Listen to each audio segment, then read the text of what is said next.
Seperti biasanya pemirsa, segmen ini kami hadirkan untuk Anda yang ingin menyampaikan aspirasi Anda berupa himbauan ataupun juga updatean terkini dari lingkungan sekitar Anda. Anda dapat menghubungi kami di line telepon 0451 452 414 dan tentunya apa yang menjadi aspirasi Anda akan kami teruskan dalam tim pemberitaan kami dan nantinya akan kami angkat di berita Sulawesi Tengah hari ini ataupun juga kami angkat di program dialog kami. Ya, betul sekali. Kami sudah membuka line telepon di 0451 452 414. Pemirsa, untuk Anda yang ingin bergabung bersama kami, silakan langsung saja. Sudah ada penelpon yang pertama, langsung saja kita angkat. Halo, selamat sore. Selamat sore, ya. Assalamualaikum. Waalaikumsalam, Om Palu. Silakan, ya, Om Palu. Om Palu, ya, ini merupakan salah satu masukan ini, seperti jalan Munif Rahman itu lampunya itu mati total itu. Munif Rahman. Lampu jalannya. Baik. Munif Rahman. Lampu matinya lampu itu mati total. Jadi yang saya khawatirkan ini kan malam ini kan apalagi musim hujan yang saya khawatirkan sekali ini. Rawan begitu ya, Om Palu? Iya, rawan. Yang kedua, saya istilahnya mengingatkan kembali seperti pernah dulu itu DPR Provinsi itu melakukan reses di Kecamatan Nujadi. Baik. Masalah jalan di Munif Rahman itu kan belum dibuat sampai saat sekarang ini. Nah, jadi makanya ini perlu tolong Pak Ibu Unggi dengan Julius sampaikan sama Pak Wakil Ketua DPR saat itu Pak siapa namanya? Pak Muharrem Nurdin. Wakil satu itu. Ya, baik Pak. Artinya dari anggota DPRD provinsi ya Pak ya? Provinsi, iya. Itu saja penyampaian saya. Baik, terima kasih Om Palu. Assalamualaikum warahmatullahi wabarakatuh. Waalaikumsalam warahmatullahi wabarakatuh. Terima kasih Om Palu dari Ulu Jadi terkait jalan di Munif Rahman yang memang kita tahu jalan ini memang cukup rawan begitu, apalagi ada bekas-bekas bencana yang ada di sana juga. Artinya memang kalau misalnya ternyata jalan tersebut masih seperti itu kondisinya dan ditambah lagi dengan tidak adanya penerangan, maka memang akan menjadi jalan yang rawan ada potensi kerawanan begitu ya. Apalagi tadi sempat disinggung juga dengan curah hujan yang intensitasnya memang masih sedang ke lebat begitu di Kota Palu.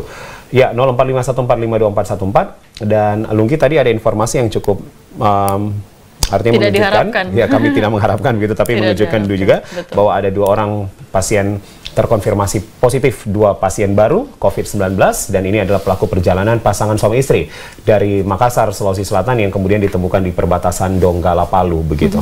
Ya, dan akhirnya juga karena hal tersebut yang harusnya pemeriksaan di perbatasan yang berakhir begitu pada tanggal 18 Agustus 2020 akhirnya akan diperpanjang kembali oleh pemerintah Kota Palu karena memang dianggap pemeriksaan ini akan menjadi sangat penting begitu untuk menjaga keamanan dan kesehatan dari warga yang ada di Kota Palu. Terutama yang melakukan pelaku perjalanan begitu ya, karena kita tahu bersama memang Makassar, Sulawesi Selatan memang masih menjadi zona hitam begitu dengan tingkatan persebaran COVID-19 yang begitu tinggi hingga saat ini begitu ya.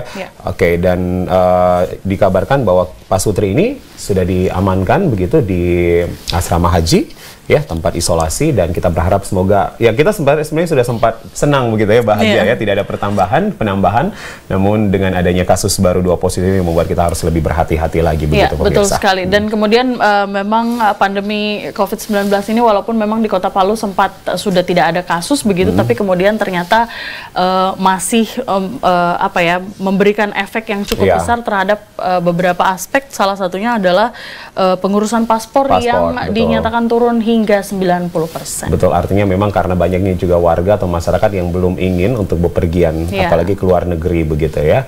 Baik, kita berharap saja semoga 2 atau Pak Sutri ini kemudian bisa mendapatkan penanganan yang baik dan memang harus lebih ketat lagi begitu pemeriksaan, terutama khususnya bagi pelaku perjalanan dari luar provinsi Sulawesi Tengah begitu ya. Karena memang beberapa kabupaten Lunggi di Sulawesi Tengah itu sudah 0 kasus semuanya. Betul, misalnya seperti Kabupaten Bual begitu ya, yang memang tadinya adalah salah satu kabupaten yang memang kita cukup menjadi sangat menakutkan begitu karena memang cukup banyak kasus yang ada di sana, tapi ternyata memang tingkat kesembuhan juga tinggi dan akhirnya hingga saat ini tidak ada pertambahan kasus lagi yang terjadi di Kabupaten Buol khususnya. Artinya memang bahkan fatality rate kita juga CFR kita juga terus menurun, kita sudah ada di 3% begitu, 3, sekian untuk CFR. Tapi kemudian artinya ada lagi hal yang seperti ini membuat kita sadar bahwa kewaspadaan tidak boleh kita hentikan begitu saja. Artinya gitu, kita dalam suasana new normal dan kelonggaran-kelonggaran yang terjadi, protokol kesehatan harus kita tetap lakukan begitu pemirsa, seperti menggunakan masker paling penting ya ketika kita bepergian, menerapkan physical distancing, menjaga jarak, menghindari kerumunan begitu, dan juga sering mencuci tangan Anda menggunakan sabun. Bahkan dengan adaptasi new normal ini atau kebiasaan baru justru kebiasaan-kebiasaan yang tadinya tidak kita lakukan harus kita sering laksanakan begitu ya. Oke. Ya, pemirsa, untuk Anda yang masih ingin menghubungi kami, silakan, masih kami buka di 0451 452 414. Saat ini juga akan kami kabarkan terkait dengan di layar grafis akan kita tampilkan. Silakan. Ini adalah situasi COVID-19 dari Dinas Kesehatan Provinsi Sulawesi Tengah untuk update tanggal 5 ya. Tanggal 5 pukul 12.00 Indonesia Tengah, 213 kasus positif ya, akumulasi dari 13 kabupaten kota ya, dan tadi CFR atau case fatality rate sudah sempat Lunggi sampaikan tadi di 3,26% begitu ya. Artinya memang menurun begitu ya, tadinya kita ada di 4%. Ya. Satu kabupaten yang zona hijau, Tojo Una, dan ini memang sempat menjadi perbincangan kemarin akan dibuka pendidikan kembali, namun kita akan tunggu begitu statement selanjutnya lagi. Ya, betul, apakah karena benar memang atau tidak. Benar. Kemudian beberapa daerah misalnya seperti Donggala juga sudah 0 kasus ya. 0 kasus ya. Sudah tidak ada pertambahan. Ya, 0 kasus. Ini kalau kita lihat di kasus konfirmasi begitu ya, kolom ketiga dari nama kabupaten kota, memang ini semuanya sudah 0. Namun Kota Palu itu ada di 2 kasus baru ya, Lunggi ya. Ada 2 kasus baru jadi per hari ini ya. Per hari ini ada 2 kasus baru yang sebenarnya kemarin sudah sempat 0 kasus kita. Ya, ini pemirsa Anda bisa lihat breakdown dari masing-masing kabupaten kota, dan tertinggi secara akumulasi memang di Buol. Namun ini seperti yang sudah disampaikan tadi, Buol pun juga sudah sembuh begitu, tidak ada pasien yang positif. Ada 57 kasus di Buol.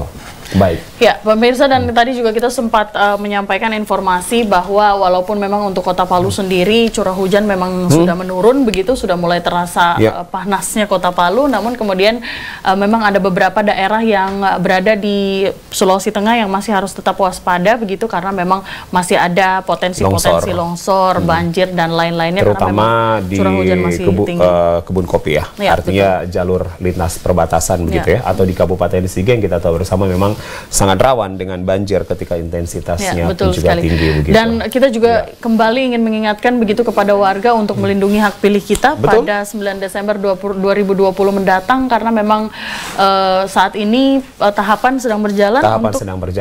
Tadi sudah coklit ya, bahkan tadi sudah penghitungan untuk data pemilih ya, sudah dilakukan. Artinya memang kita harus memastikan bahwa walaupun di tengah pandemi ini kita kemudian tetap memiliki hak suara, tetap bisa memilih di tempat kita, apalagi kalau misalnya ada yang pindah, memang harus benar-benar kita harus secara aktif begitu berpartisipasi langsung dalam pemilihan. Karena bagaimanapun juga pilkada Desember nanti akan melahirkan pimpinan atau pemimpin-pemimpin baru maksud saya, dan ini kita harus menggunakan hak pilih kita untuk memilih siapa yang menjadi kepala daerah kita nanti.